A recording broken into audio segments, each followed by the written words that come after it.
Kathy Holman, my only sister, fell head over heels for the prince of the capital's elite circle at first sight. Just to create an opportunity, she didn't hesitate to drug him at a banquet. I didn't stop her at that time. In fact, I even gave her a hand to deliver the drug drink. To top it off, I thoughtfully booked a luxurious suite to carry out for her plan. In my previous life, I tried to intervene when I saw her spiking the drink, warning her that the Miles family wielded so much influence, both in the legal and underground worlds. That means messing with them would be equal to courting death. That night, however, Chester Miles ended up spending the night with another woman. By the next day, he was engaged with said woman in a flash announcement. My sister said nothing out loud about it. On the way home, however, she pushed me off an overpass. I was killed on the spot, my body crushed under a speeding truck. In my final moments, she screamed at me, accusing me of ruining her chance to marry into a wealthy family. When I opened my eyes again, I found myself back at the banquet on that fateful day. This time, I was determined to watch her dig her own grave. As I watched Chester drink the spiked wine, my sister stood at a distance, her eyes gleaming with scheming satisfaction. Within 2 minutes, the drug kicked in. Chester's face flushed unnaturally red. His private bodyguards immediately stepped in,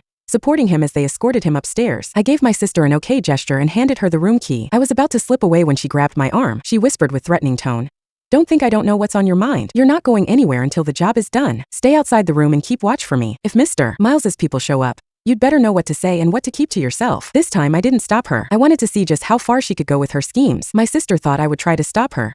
It was what I did in my previous life. Instead, this time around, I let go of her hand. Glancing at the bodyguards who had already taken notice of her from afar, I smiled and said, "Relax, you're my sister. If I don't help you, who else will? When you marry into the Miles family, just don't forget about this sister of yours, alright?" In my past life, she was convinced that I had ruined her chance to marry into wealth, blaming me for her failure and my gruesome death. This time I won't stop her. I'd even help her every step of the way. Let's see how far she can push her luck. Kathy didn't think twice about it. Tossing her head back, she smirked proudly. "At least you know your place. Once I marry into the Miles family, I'll get you a driver or a secretary job. That should keep you fed and clothed for the rest of your life. When we get upstairs, keep your mouth shut. If anyone asks, just say you're a server waiting for Mr. Miles's instructions. And if you ruin my plans, you know the consequences." Her sharp gaze pierced through me as she grabbed my wrist and dragged me upstairs with her. The bodyguard stood at the door as my sister made an excuse about delivering water and went inside. I stayed hidden at the end of the hallway, keeping a close watch. Not long after, a heavy thud came from the room. Moments later, Kathy was dragged out of the room unconscious by a group of men. 5 bodyguards, wearing lecherous grins,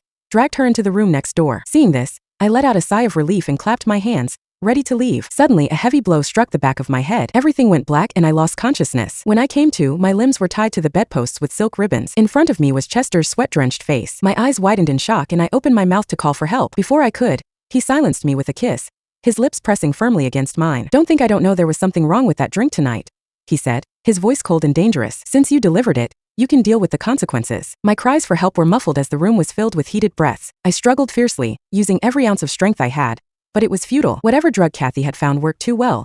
Chester didn't stop until morning. When he finally fell asleep, I endured the pain coursing through my body, quietly untying myself and slipping back into my clothes. Chester was infamous for his ruthless and vengeful nature. I wasn't foolish enough to stick around like Kathy would. After carefully erasing any trace of my presence in the room, I made my escape. Before leaving, I glanced toward the room where Kathy was dragged into. The door was left ajar, revealing a glimpse inside. Clothes from the 5 bodyguards were scattered across the floor. Kathy lay unconscious on the bed, completely out cold. I tried not to make a sound and quietly scrambled from that place away. When I got home, my parents rushed up to me eagerly. Not seeing Kathy with me, their faces immediately darkened. "Sarah, where's your sister? Why are you back alone?" Remembering how, in my previous life, this family had blamed me for ruining Kathy's opportunity, and didn't even bother to claim my body after my death, I no longer cared to be polite. Maybe she overdid it with the drugs. "Mr. Miles is probably still occupied with her," I said flatly. My mother's scowl instantly melted into a delighted smile. "I knew it. Kathy is someone who can make things happen, unlike certain people. Useless and nothing but a money drain after 20 years of raising them." My father didn't even spare me a glance, immediately urging my mother to start cooking a nourishing soup. "Make sure it's ready when Kathy gets back. If she drinks it, she'll be able to have a son for Mr. Miles." Too tired to argue, I slumped onto the couch to rest. Just as the soup began simmering, Kathy walked into our house. She was limping, her neck covered in bruises and marks. It was obvious she had no idea who she'd actually spent the night with. The moment Kathy saw me, she wasted no time berating me in front of our parents. She accused me of failing to stand guard for her, not helping her clean up the mess, and even refusing to buy her the drugs she needed for her plan. My mother's face darkened immediately. Without hesitation, she slapped me across the face, her voice rising with fury. "I knew you were useless, worthless trash. Why did I even bother raising a money leech like you? Your sister finally got her chance, and not only did you refuse to help, but you left her behind to fend for herself. Money was falling from the sky and you couldn't even pick it up. You're doomed to be a penniless worker your whole life." I held my stinging cheek, laughing bitterly at her shameless words. "At least I make my money through honest work. Unlike some people, I'd never stooped to selling my body. My father's face twisted with rage. He grabbed the ashtray from the coffee table and hurled it at my head. Blood instantly soaked my clothes, but he didn't so much as blink. Instead, he continued to hurl insults at me. All you ever talk about is working. Do you think your pitiful wages will be enough to give me and your mother any comfort before we're dead and gone? You're a complete disgrace. And now you have the nerve to insult your sister? Look at yourself. What kind of trash do you think you are? You're good for nothing. If I'd known you'd turn out like this, I would have sold you off back then and saved myself the trouble. Marrying you off to some poor nobody for a few thousand in bride price? Do you think I run a charity? I pressed a wad of tissues against the wound on my forehead, but no matter how hard I tried, the bleeding wouldn't stop. Disappointment overwhelmed me and I couldn't hold back my retort.